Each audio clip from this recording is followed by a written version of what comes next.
آئین اسلام اور آئین پاکستان دونوں کی روشنی میں اس بات کی وضاحت فرمائیے کہ فتنہ قادیانیت یعنی جو قادیانی وغیرہ ہیں کیا وہ شاعر اسلام استعمال کر سکتے ہیں یا نہیں؟ دیکھیں بات یہ ہے کہ یہ جو لفظ ہے نا شاعر اسلام، اس کا مطلب یہ ہے کہ شاعر وہ مخصوص علامات یا مخصوص نشانیاں، شاعر اسلام سے مراد ہوگا اسلام کی وہ مخصوص علامات یا اسلام کی وہ مشہور نشانیاں جس سے کسی کا اسلام یا مسلمان ہونا ثابت ہو رہا ہو۔ اور عرف عام کے اندر جب کوئی شخص ان نشانیوں کا اظہار کرتا ہے تو عرف عام کے اندر اس بندے کو مسلمان سمجھا جاتا ہے۔ پھر دینی اور سماجی حوالے سے جو ایک مسلمانوں کے حقوق ہیں وہ حقوق اور وہ ذمہ داریاں اس بندے کو دی جاتی ہیں اور مسلمانوں والا برتاؤ اس کے ساتھ کیا جاتا ہے۔ یہ بندہ جب مسلمان ہونے کی علامات اور نشانیوں کو ظاہر کرتا ہے۔ میں اس کی ایک مثال دیتا ہوں، نماز جمعہ شریف ہے، یہ خاصہ ہے اسلام کا، یہ اسلام کی نشانی ہے۔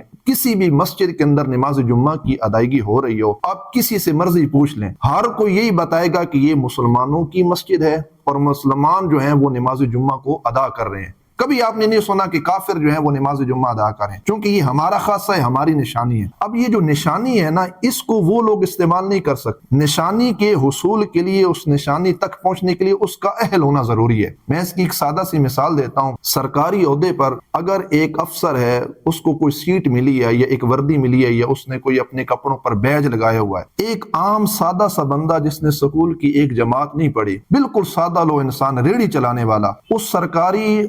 پر فائز شخص کی وردی کو استعمال نہیں کر سکتا، اس کے بیج کو، سٹیکر کو استعمال نہیں کر سکتا۔ جب وہ وردی کو استعمال کرے گا یا بیج سٹیکر کو استعمال کرے گا تو ہر شخص کہے گا یہ شخص پاگل ہے، یہ علامت تو اس بندے کی ہے جس نے محنت کر کر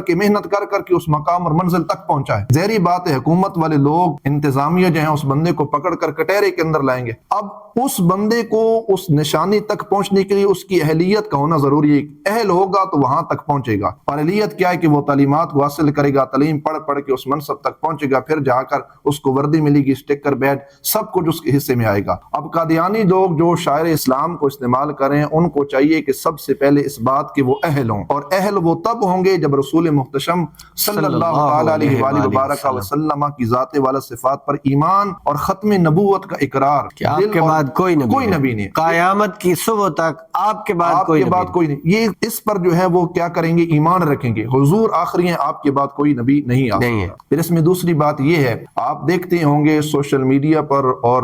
اخبارات کے اندر بھی یہ بات موجود ہے کہ یہ جو ایک عدالت کا آئین ہوتا ہے نا، جب کوئی بھی شخص، چاہے وہ سیاسی ہو، سماجی ہو، دین، کوئی بندہ بھی کسی بھی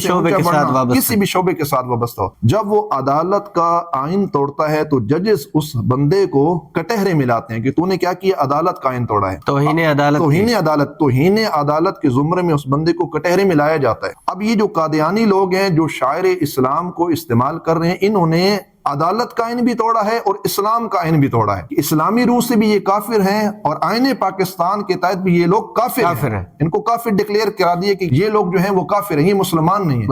ہیں۔ اب یہ مسلمانوں کے شاعر کو استعمال کریں، اور یہاں پر جو سب سے ضروری بات ہے وہ یہ بات ہے کہ ان کے خلاف قادیانیت کا یہ جو فتنہ ہے اور بالخصوص یہ جو شاعر اسلام استعمال کریں، اس کے خلاف جو احتجاج ہے یا آواز اٹھانا، یہ کسی خاص ایک مذہبی تنظیم کا حق نہیں ہے، بلکہ ہر اس کلمہ گو کا حق بنتا ہے کہ اس فتنے کے خلاف جو ہے وہ آواز حق بلند کرے، جو جس کا جو منصب ہے اپنے منصب پر اس کے لیے بات کرے، چاہے وہ کوئی سکول میں پڑھنے والا ہے، یونیورسٹی میں پڑھنے والا ہے، وہ سرکاری عہدے پر فائز ہے، وہ ریڑھی لگانے والا ہے، جس نے بھی رسول محتشم صلی اللہ علیہ